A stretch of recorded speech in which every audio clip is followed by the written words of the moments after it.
Oke. Assalamualaikum warahmatullahi wabarakatuh. Saya Sunardi selaku guru bahasa Indonesia akan melaksanakan supervisi pembelajaran dalam bentuk video yang bertajuk teks deskripsi. Pada pembelajaran kali ini pelaksanaannya akan dilaksanakan dalam bentuk video. Baik, mari kita simak bersama-sama videonya. Terima kasih.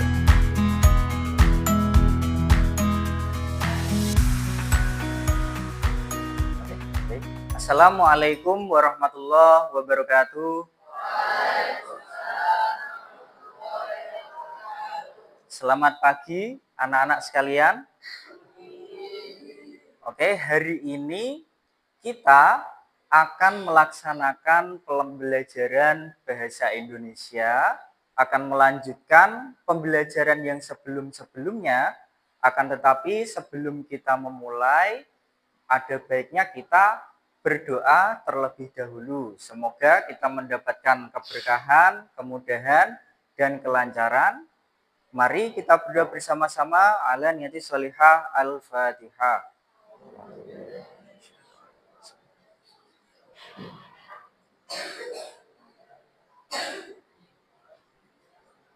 Anak sekalian, hari ini kita akan melanjutkan pembelajaran kita terkait tentang teks deskripsi.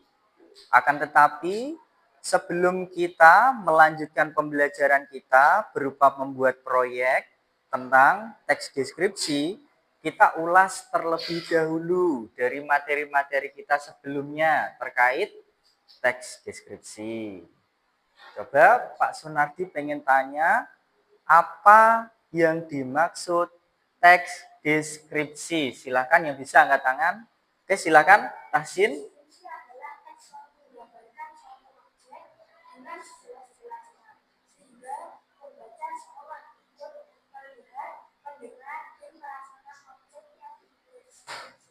Oke, bagus. Teks deskripsi adalah teks yang berupa penjelasan kepada pembaca sejelas-jelasnya. Beri tepuk tangan pada Tahsin Ridho.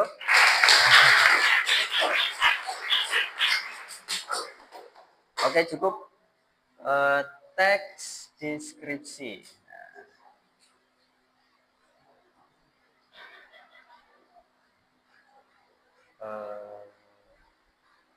merupakan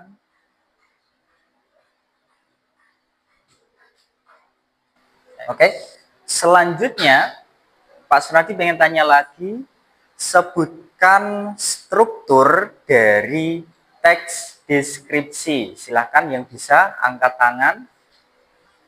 Tahsin Ridho lagi, silakan. Ini mungkin mic-nya bisa tak dekatkan gitu ya. Sebutkan struktur dari teks deskripsi. Struktur dari teks deskripsi adalah judul, deskripsi umum, deskripsi bagian, dan simpulan.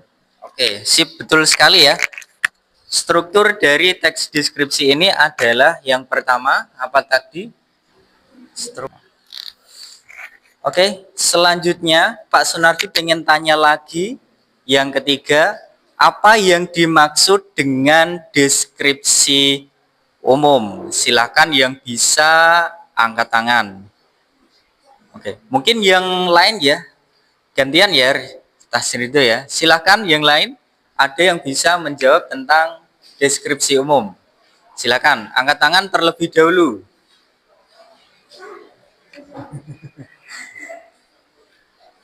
Deskripsi umum. Silakan, tidak perlu malu-malu. Fahri, oke, silakan. Silakan. Deskripsi umum yaitu gambaran umum tentang objek yang ada di deskripsi. Bisa lebih keras? Deskripsi umum adalah gambaran umum tentang objek yang ada di deskripsi. Terima kasih. Beri tepuk tangan pada si Fahri.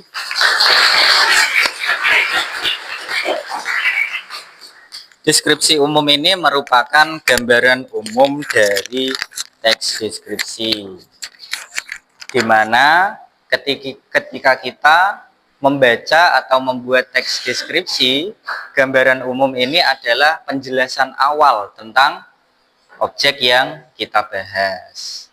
Lalu selanjutnya, seperti yang dijawab oleh si Tahsin Ridho tadi, yang kedua adalah deskripsi bagian.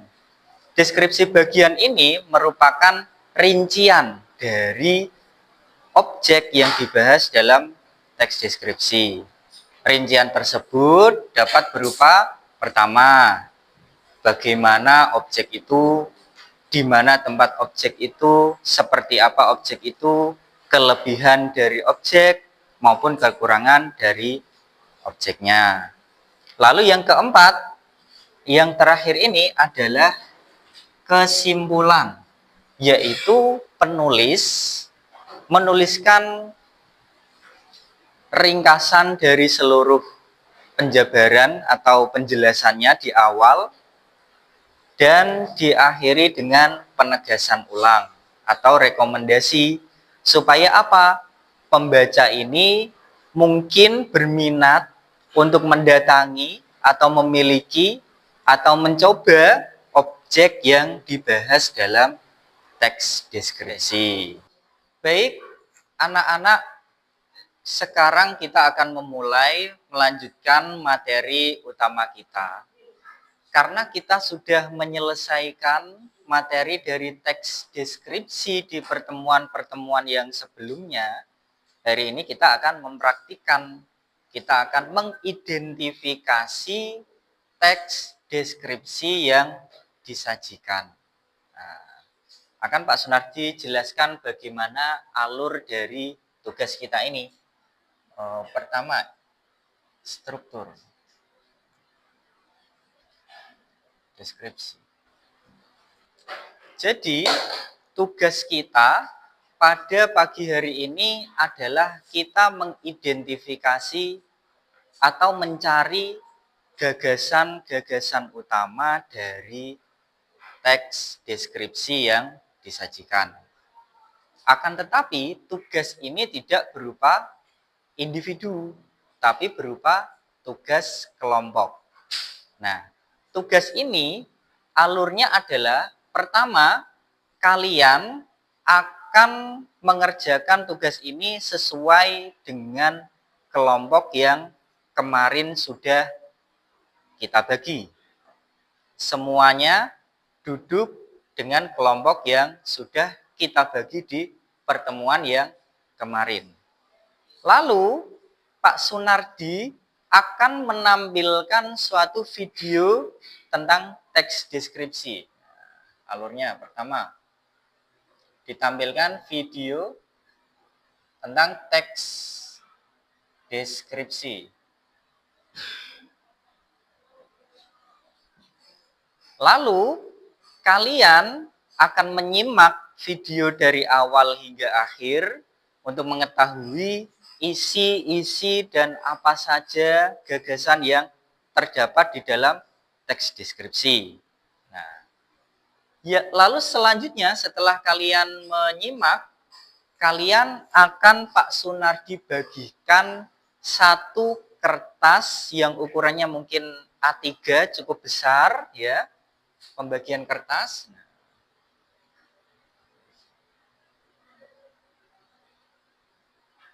Nah, setelah kertas nanti Pak Sunardi bagikan, kalian akan mulai mengisi kertas tersebut dengan hasil dari apa yang sudah kalian simak dari video yang sudah disajikan. Lalu apa saja nanti yang akan kalian isi? Nah, yang pertama, yang kalian isi adalah struktur dari teks deskripsi berdasarkan video yang ditampilkan. Apa saja struktur yang ada? Judulnya nanti apa? Deskripsi umumnya apa? Deskripsi bagiannya apa? Kesimpulannya apa? Setelah struktur ini, kalian isikan juga gagasan-gagasan yang terdapat dalam video tersebut. Contohnya, misalnya, amanat apa? Nah, mungkin bukan amanat ya. Nah, sampai sini paham semua ya? Atau ada yang ingin ditanyakan? Silahkan dari hal-hal yang akan kalian tuliskan di kertas tadi.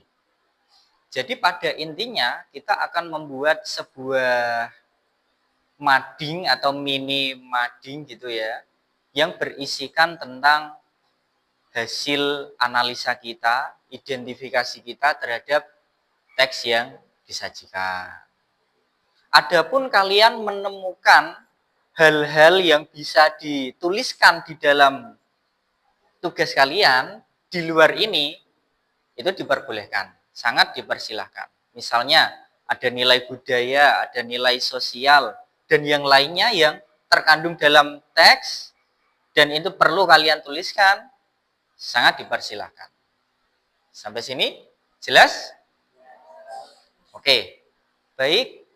Kita akan mulai mengerjakan dan Pak Sunardi akan bagikan terlebih dahulu kertas yang akan kita gunakan. Satu kelompok mendapatkan satu kertas. Silahkan. Nah, buat dengan baik. Ya. Ya. Ini ya. Silahkan. Oke. Kertasnya dipersiapkan dulu. Sebelum kita mulai mengerjakan akan Pak Sunardi tampilkan video yang akan kita bahas. Anak-anak sekalian, sekarang kita akan tampilkan teks deskripsi berupa video yang akan menjadi bahan kita mengerjakan tugas. Baik, mari kita tonton bersama-sama.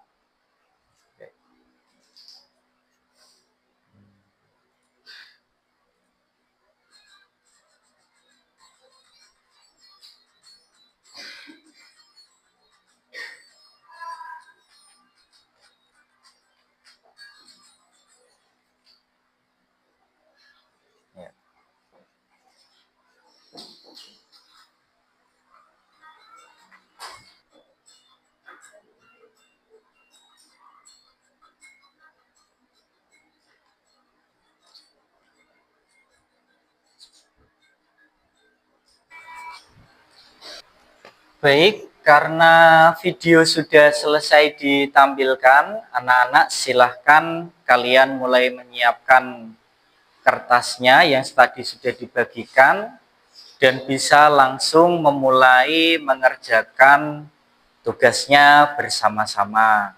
Disiapkan alat-alat tulis dan dikerjakan dengan tertib di kursi, silakan dikerjakan.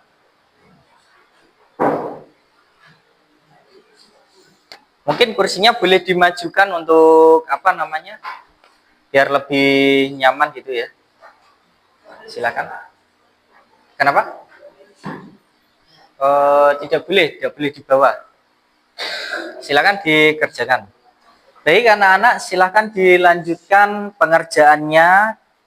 Tetap dalam keadaan tertib dan tenang. Silakan dilanjutkan. Diperbolehkan memberikan hiasan atau gambar-gambar untuk menghiasi hasil pekerjaan kalian.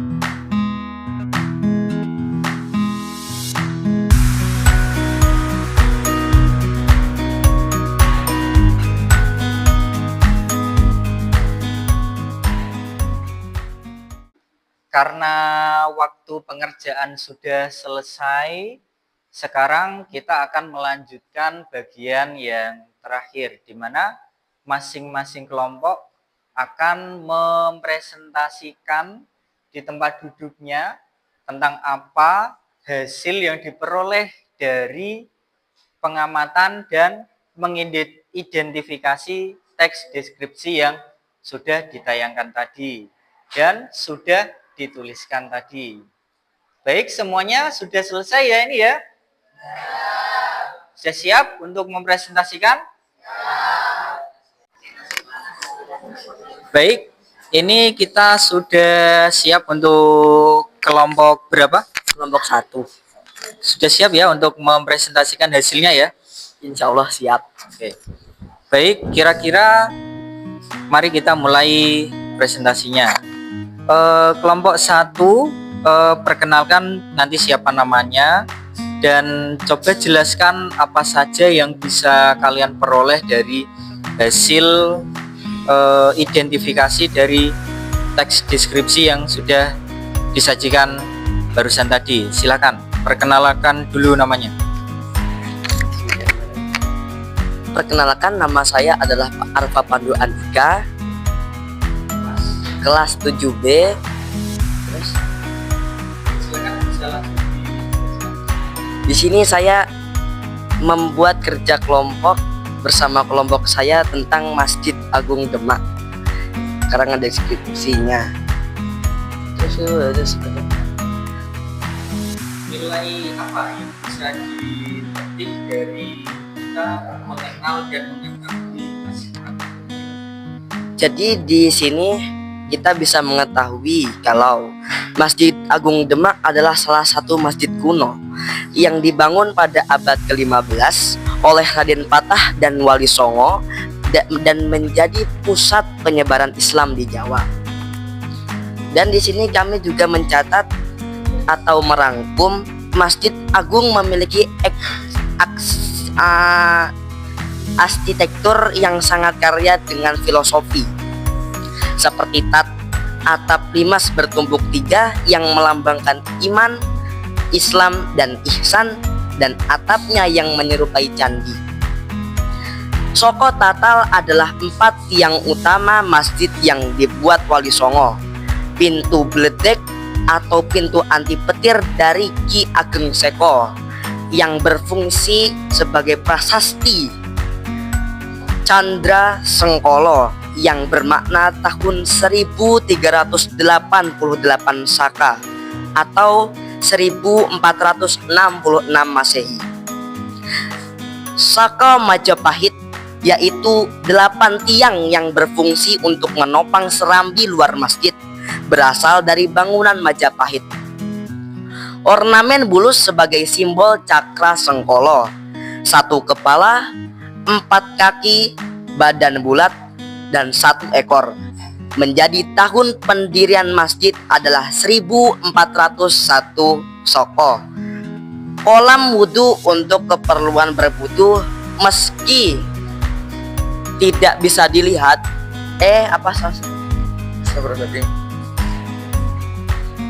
Meskipun tidak bisa digunakan, tapi masih bisa dilihat sampai sekarang. Mungkin segini saja yang masih sudah saya catat dengan kelompok saya. Tidak saya lanjutkan. Dari anggota kelompok lain mungkin ada tambahan? Ada tambahan lagi? Gak ada? Oke, terima kasih. Kelompok 1 sangat bagus sekali ya hasil pengamatannya tadi. Kita lanjut ke kelompok yang selanjutnya. Baik, kita akan mulai mendengar presentasi dari kelompok selanjutnya. Kita bisa lihat hasilnya sudah sangat luar biasa sekali ya. Ini bisa diperkenalkan dari kelompok berapa dan bersama siapa saja, silakan. Dari kelompok 2 bersama saya Tahsin dan ini Fatan. Sama Tahsin dan Fatan dari kelompok 2. Oke, mungkin bisa dijelaskan apa saja hasil dari pekerjaan kelompok 2 ini terkait teks deskripsi yang sudah disajikan. Oke, silakan. Di sini saya akan menjelaskan tentang Masjid Agung Demak. Masjid Agung Demak ini adalah sebuah masjid yang berasal dari Demak dan dibangun pada abad ke-15 yang didirikan oleh Raden Fatah dan para wali songo.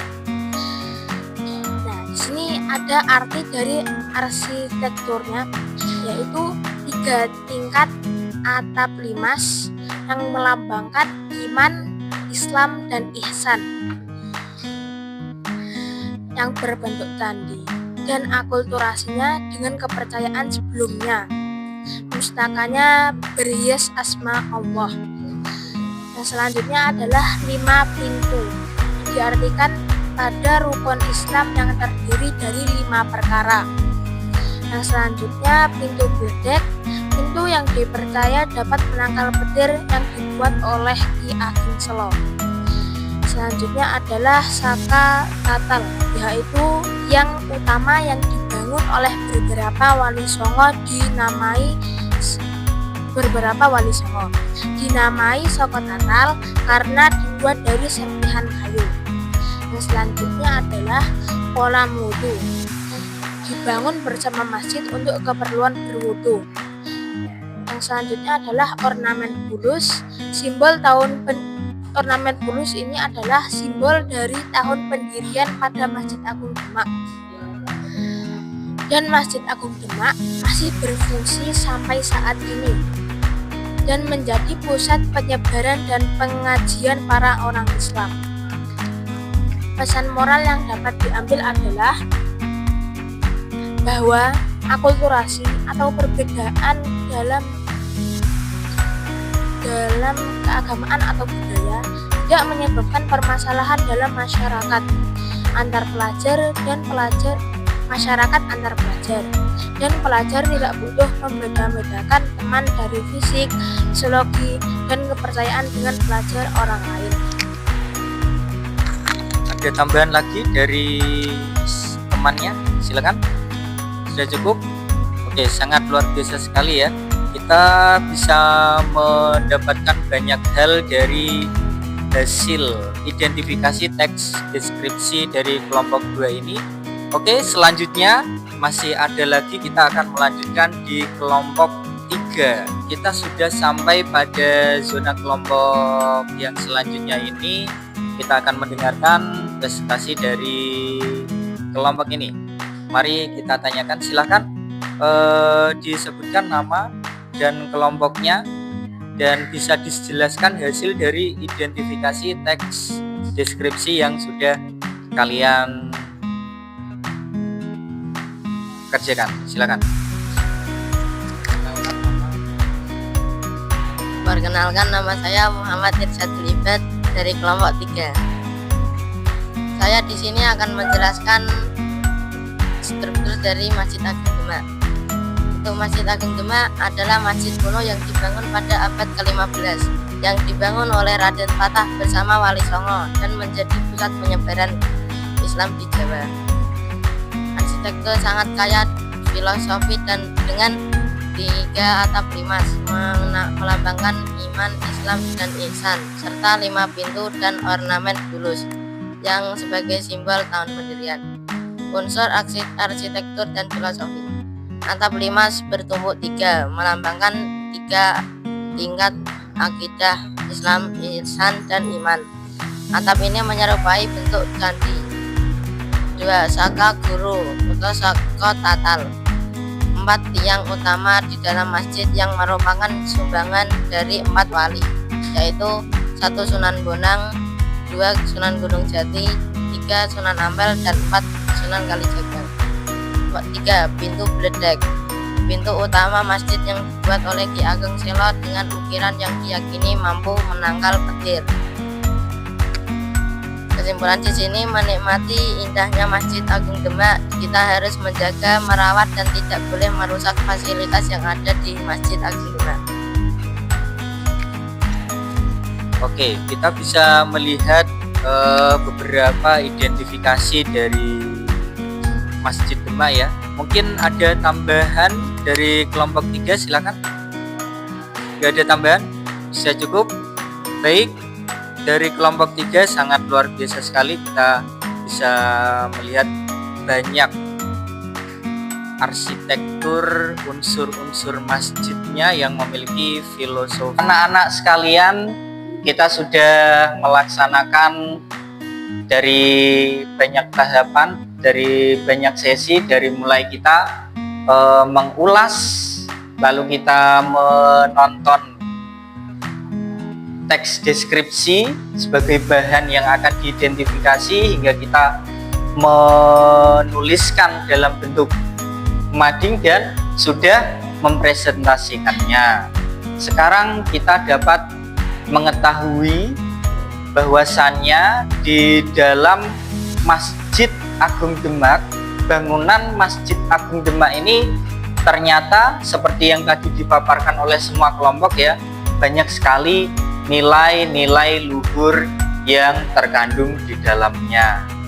Banyak makna-makna filosofis yang terkandung di dalamnya, di mana kita dapat memetik banyak hal dan kita dapat melaksanakannya, mempraktikkannya dengan menyesuaikan dalam kehidupan sehari-hari kita.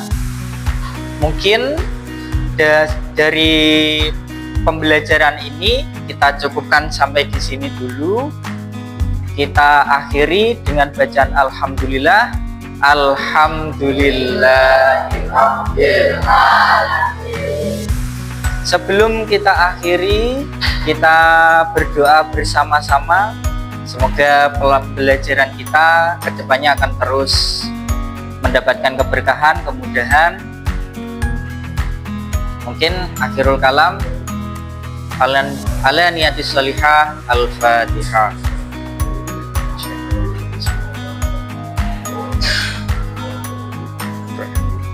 Baik, sampai di sini dulu. Akhirul kalam, Pak Sunardi. Wassalamualaikum warahmatullahi wabarakatuh.